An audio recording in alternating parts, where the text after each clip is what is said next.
Welcome to the Globetrottin ADs. This podcast is for you, athletic directors, activity coordinators, coaches, and program associates based in international schools around the world.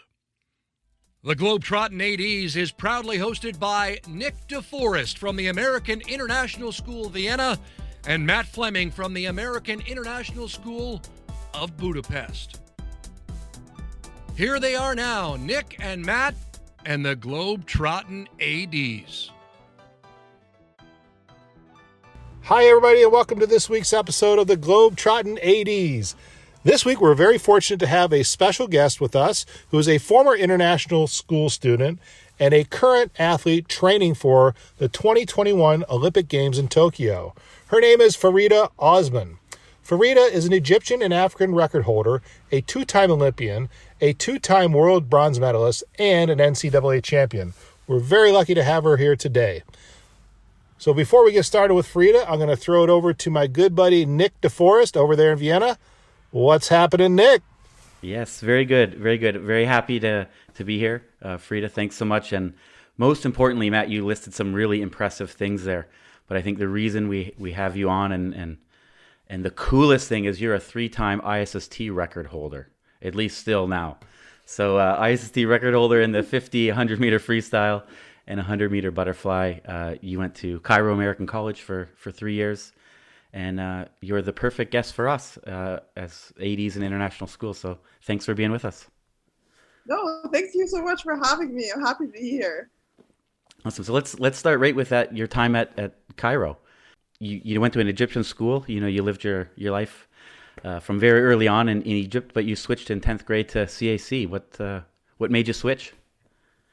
So I started off in a French school, and then I'm not sure if you're familiar with the French system, but like when it comes to athlete and sports, like the system is really hard to accommodate for like athletes. So it was a really hard balance. Like I would have to take like 12 courses and like had to go to school like until 6 p.m. because we had like after school activities that we had to go to. So swimming, like my swimming schedule was really hard to like abide with that. Mm-hmm. And I've heard of CEC, like how they're very supportive of athletes and like they have after school like activities and like athletics, and they're really excited and encouraging all athletes to continue in sports. So obviously like I figured like because of my case, I figured CEC would be the best case for me.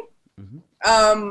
My brother went to CEC, his name is Ozzy, and he told me all great things about it, so I figured like I have to do the same switch too. Mm-hmm. So I moved to CEC in 10th grade, and then since then, 10, 11, 12. And also like another reason would be like because I knew I wanted to go to the US for college. Mm-hmm. So I figured like to start the switch earlier in high school rather than being in a French system and then going to college in America is just going to be a completely different switch. Mm-hmm. So I figured like just getting a head start and starting in CAC just to feel the water a little bit, just like with the American system. Sure. Yeah. And then, went to college after. And just a question about when you went to CIC, was that an IB school or they have like a regular American curriculum there?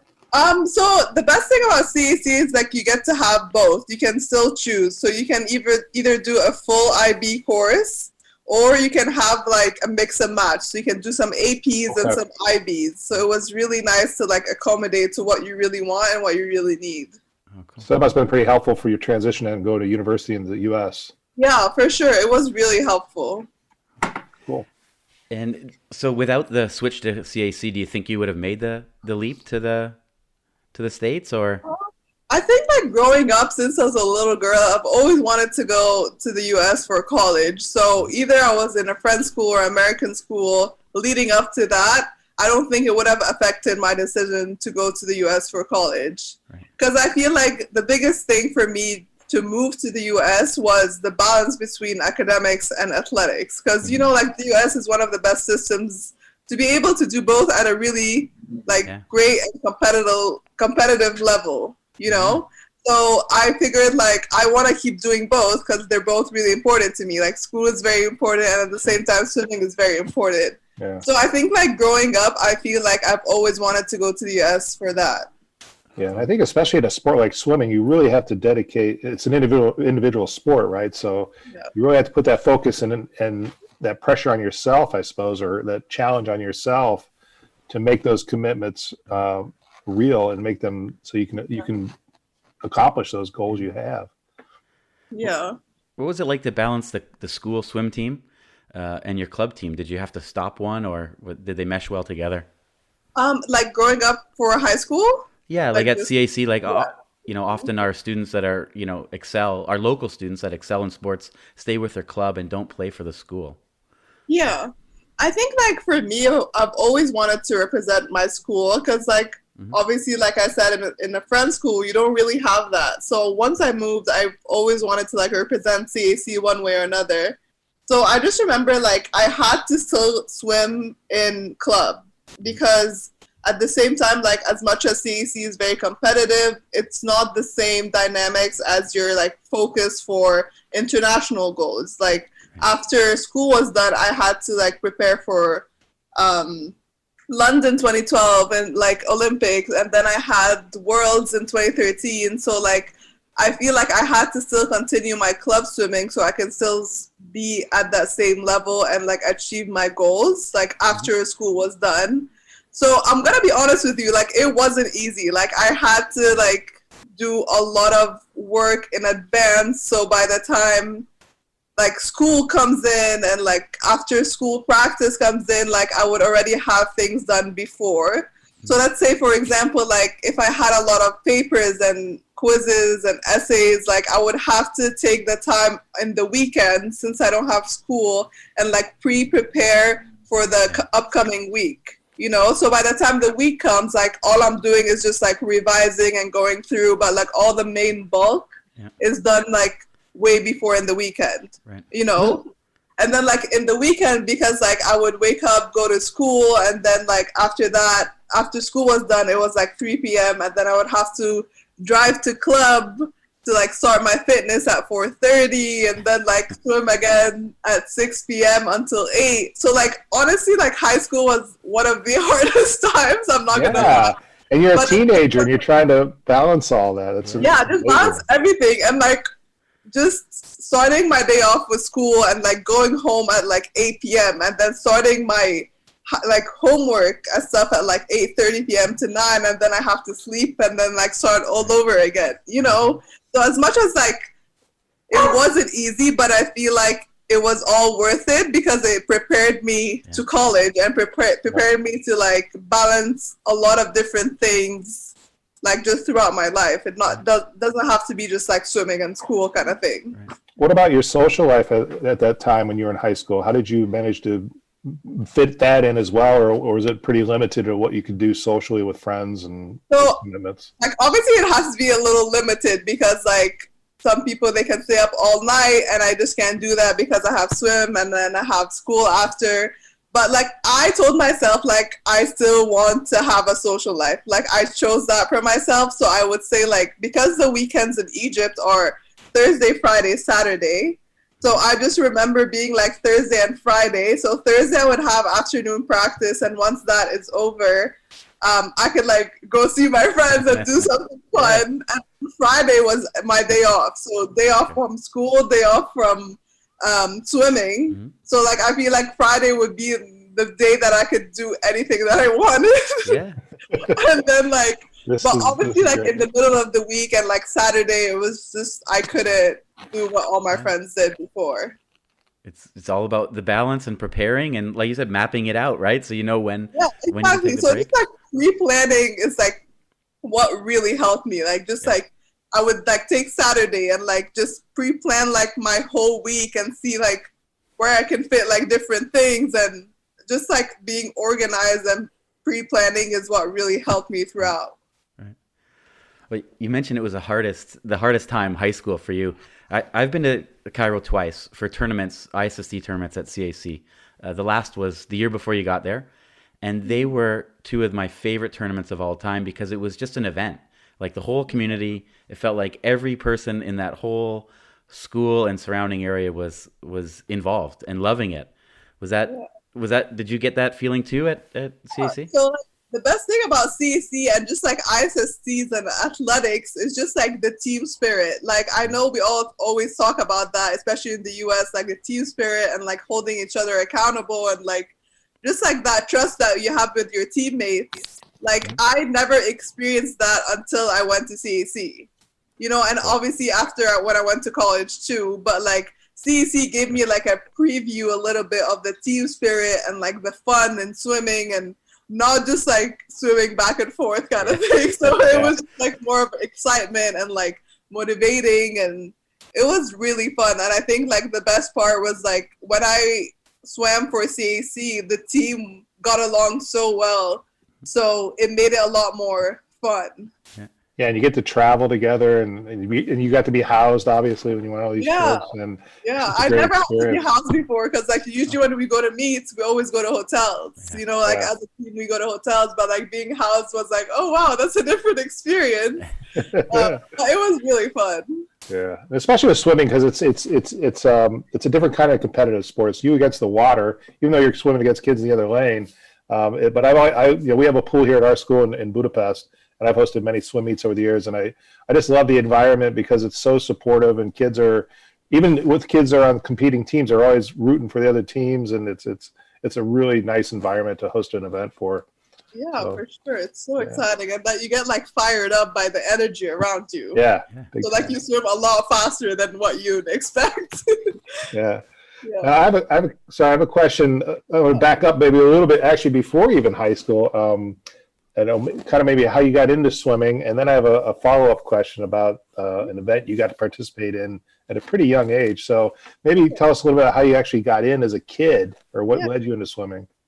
So I have an older brother. He is 4 years older than me. And then my parents growing up always wanted us to learn how to swim just for safety. You know, when we go to like vacations or like anything that would require water and swimming, we would be able to swim. Mm-hmm. So we first started off as just like getting to swim just to learn.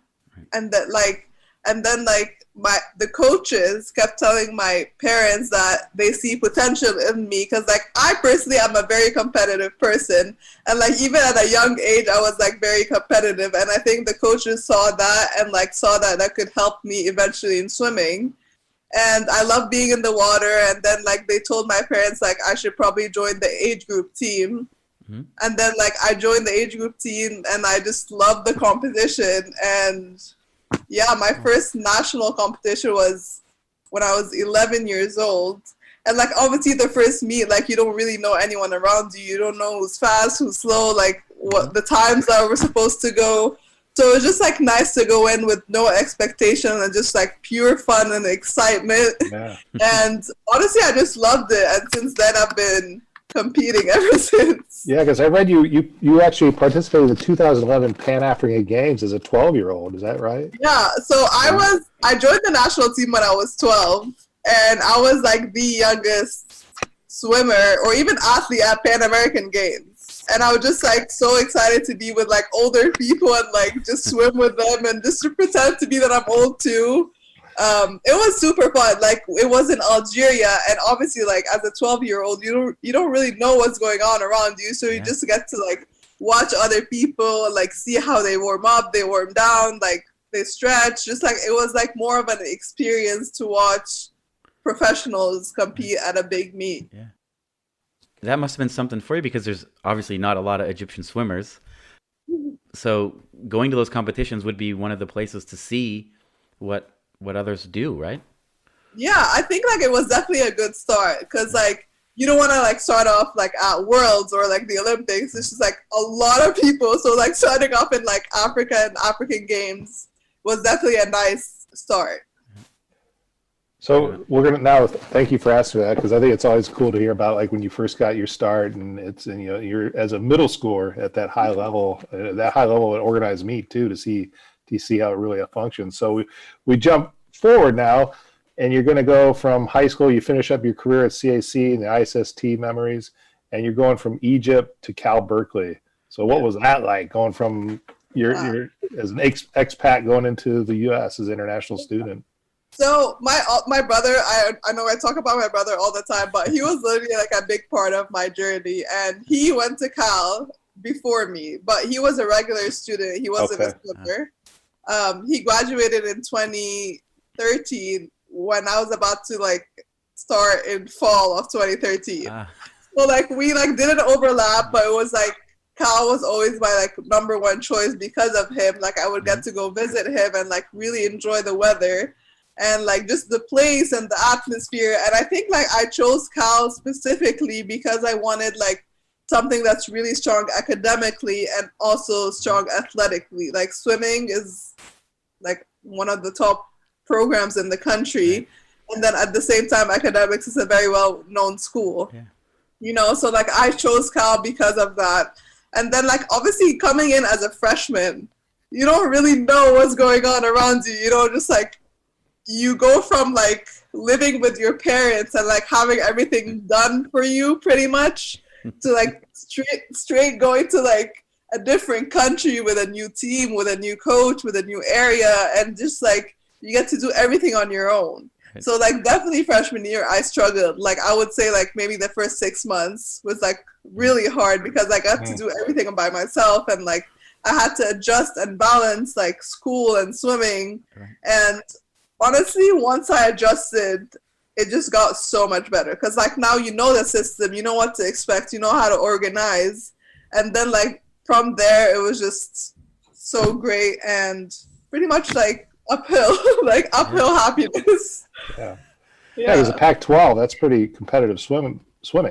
Yeah, for conference, sure. Right? So pretty high level stuff. So that's a lot to put yourself through to get ready for that. Yeah. At a bit older, I was 20 when I moved to Austria from Canada. Yeah. And I missed a lot of things at home. Like I craved a lot of things. So I would get care packs from my parents, often filled with peanut butter. That was my thing that you couldn't buy here then. So coming from Egypt to going to California, did your parents send care packs? What did you miss from home? So honestly, like the most thing I missed was definitely the food. But like if you think about it, if you ship something from Egypt to the US, by the time that it comes to me, it's probably gonna be like so bad. So like I figured like I would try to find like different like restaurants that would like have maybe Middle Eastern food or Egyptian food, just like anything a little similar, or maybe go to the grocery store and try to buy something that I could do at home. But like I think like the most thing, like Berkeley is known to be like very diverse in food and you know, so I just felt like as like the 4 years went by, I would experience something new when it comes to food in Berkeley. Yeah, cool. Yeah. I did try new things too, but peanut butter, I need I it. So having gone through that journey, is there any advice you would have for students thinking about, you know, maybe playing sports, coming from an international school? I mean, your situation is a little different, pretty high level, but, you know, coming from international school circuit to go into college, what do you think would be some good advice? Yeah, I would definitely like recommend it because like the US is one of the best places to like balance both, and like not only just balance, but I think like there are so many resources like here that would help you compete at your best. So let's say school, if you're struggling, you would have tutors. If you're struggling in swimming, you would have your teammates and coach just pretty much like help you. And I feel like it's because of the whole system that just like works and is tailored towards you specifically as an individual, like that would really help you long term. And I feel like after swimming is done, after you graduate, like you learn so much about yourself, like as a person. Like for me, I learned my strengths and my weaknesses, and I learned how to manage time and like just how do I perform under pressure? What do I do when I'm stressed? And like how do I eat well? How do I sleep well? Just like a lot of little things like I think help later on, like just small little details that I think make the big difference at the end. Yeah. That's great. I think your dog agrees. Yeah. I know. He's like, hey, why aren't you giving me attention? I'm like, I can't right now. But I was going to say, just any coaches, thinking back through that journey and getting to where you are now, of course, but any coaches who stand out or some good memories about that? Yeah, I think like honestly, just growing up, I've like gone through multiple coaching. Like I would have Cosman, he was Romanian. I would have Egyptian called Captain Mahmoud. I would have, like now that I trained with Sergio Lopez, he's Spanish. And then when I went to Cal, I trained with Terry McKeever, and she's one of the best coaches of all time. So I think like I've had like all different kinds of coaching growing up. And I think like each person has had an impact on me growing up, and I learned something from them. Yeah, cool. Even if it's a good coach or a bad coach, having different, seeing different styles. Yeah, for often sure. helps, right? Just Like, being a sprinter, sometimes like growing up, you do less of sprinting because like you need the base. But then once you get to college, like all you do is sprint because like that's what you're best at. Yeah, exactly. Well, keeping females in sports is a topic I think around the world, right? And no matter what country that you're in. But I imagine it's even more important in a country like Egypt or in Arab countries. What was it like living there, being a female athlete? Did you have so like I think like what drives me and like what motivates me every day is the fact that I am trying to break that stereotype, because like it is a known stereotype that I would say like Egyptian women or Middle Eastern women are not really excelling in sports. Mm-hmm. And I think like I try my best to like lead by example and try to like inspire younger generation to show that this stereotype is not necessarily true. Mm-hmm. Like I think like I bring a lot to the table that others like might not see, but it's not because of my race or religion or just like all these different aspects. And I think like for me, I do my best to like keep competing and keep excelling because I want to show people around the world like, yes, like Egyptian women can excel in sports. And I think that just like inspires younger generation to also do the same. Because like you said, it's not a lot of people do that, So like I think that's what like drives me and like motivates me to keep going, to keep breaking that stereotype. Right.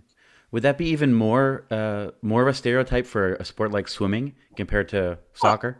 So for sure. So like, like if I chose any other sport, like it might not have been, I don't know how to say the word, but because like swimming, like you would have to like wear a swimsuit and then just compete in like different countries of the world. So I think like being also a swimmer adds obstacles as well to like that stereotype. Yeah. If that makes sense. Yeah, for sure. Yeah, for sure. Totally. So how do you see the future of the athletics in general in Egypt, and especially if, as a female? Yeah, I mean, I think like Egyptian swimming has definitely been going in the right track for the past like 4 to 5 years. I think it's been the fastest ever. Like our national team right now, like we've never had that many people compete at Worlds and like final and medal, and then like even going to the Olympics, have that many people qualify. So I think like definitely we are moving in the right direction. And I think the biggest reason is like we started to experience and learn more from people abroad. Like some people travel now to like go to college in the US or like any different country. And I think just like once you travel, you like see more, and then you like kind of have that for you so you can perform your best. And do you think, your experience as an international student, you've been able to take that and utilize that to help others maybe coming up through the program? Yeah, for sure. I think like my journey, I learned so much. And I think like me personally, once I'm done with swimming, I know I'm opening a swim academy because I want to like teach all the younger generation what I've been through, all the lessons that I've learned. And I think like just teaching them at a younger age as opposed to like me learning it later on in life would help later, so we can have more swimmers compete at the international level, but at a younger age. Yeah. Oh, that's amazing. And do you have some plans in place already for that, or is that just like a long-term goal? Sure. So like I am partnered with a real estate company called Hyde Park Developments, and we're both working together so we can provide the best swim academy in Egypt. That's awesome. Based in Cairo when you go back? Yes. Yeah. For now. Yeah, we're starting off in Cairo, obviously, and then like hopefully we can expand. Cool. Great. Well, we look forward to seeing more about that down the road then, for sure. Maybe we'll have some more Olympic swimmers coming out of that academy. Yeah, I hope so too. Yeah.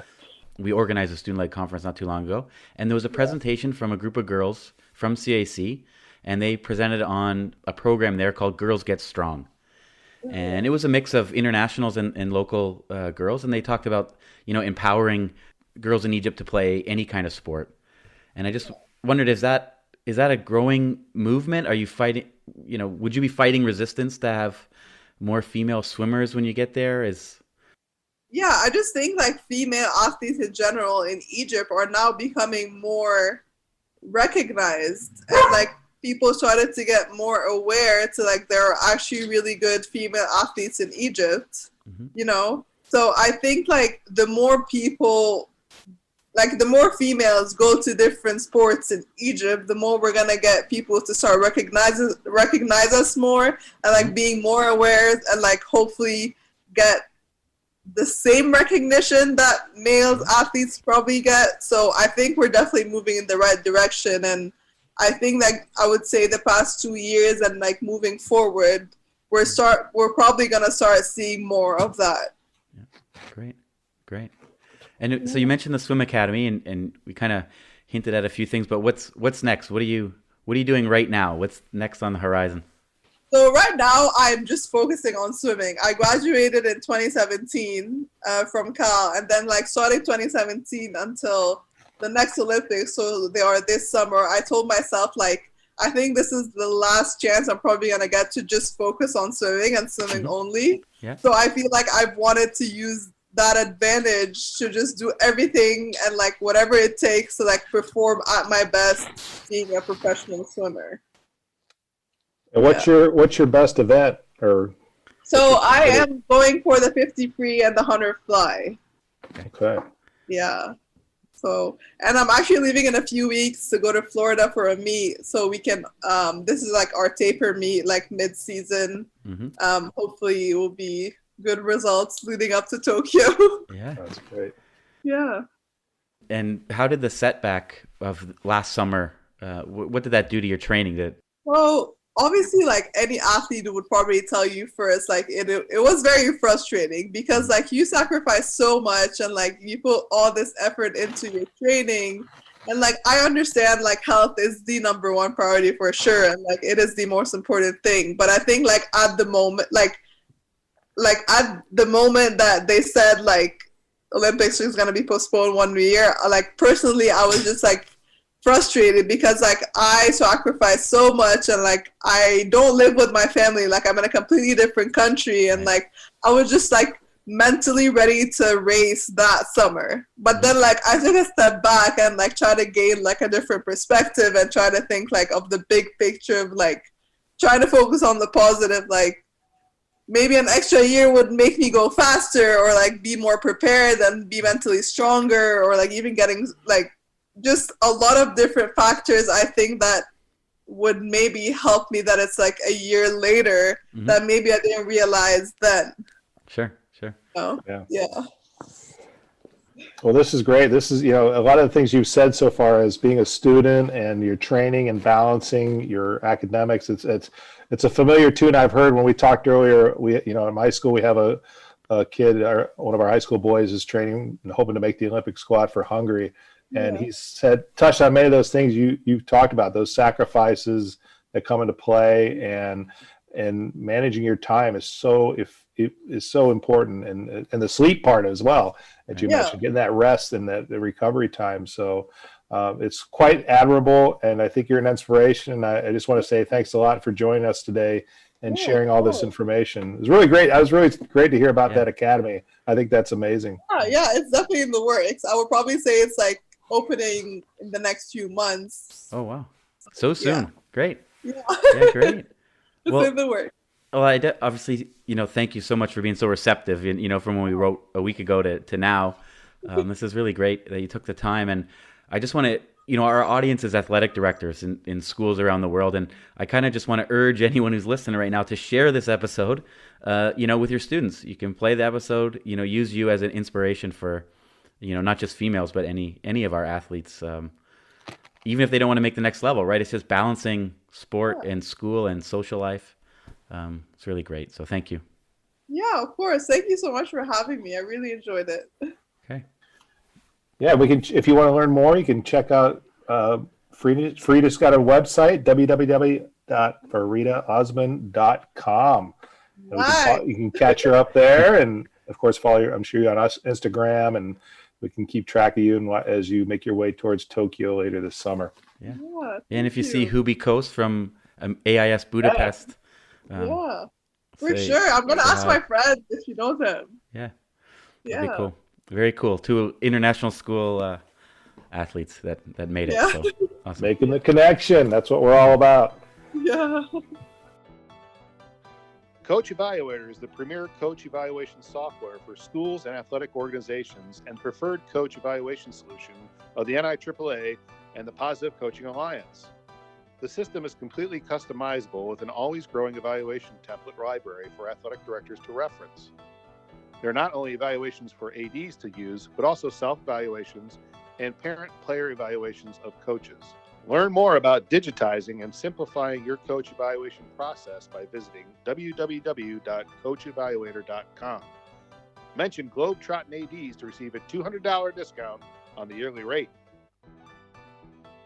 Kukri are a global multi-sport clothing brand specializing in providing the world's most prestigious schools with bespoke made and designed team uniforms for students of all standards and abilities.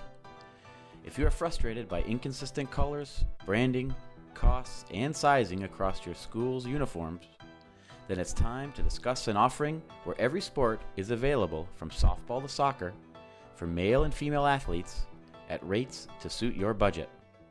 To find out how Kukri could elevate the apparel of your student athletes to a professional level, email the team at contact@kukrisports.com. A dedicated sales manager will offer you a quote today. Mention this ad and receive a special offer on your coach or PE staff order. Until next week, this has been another episode of the Globetrottin ADs.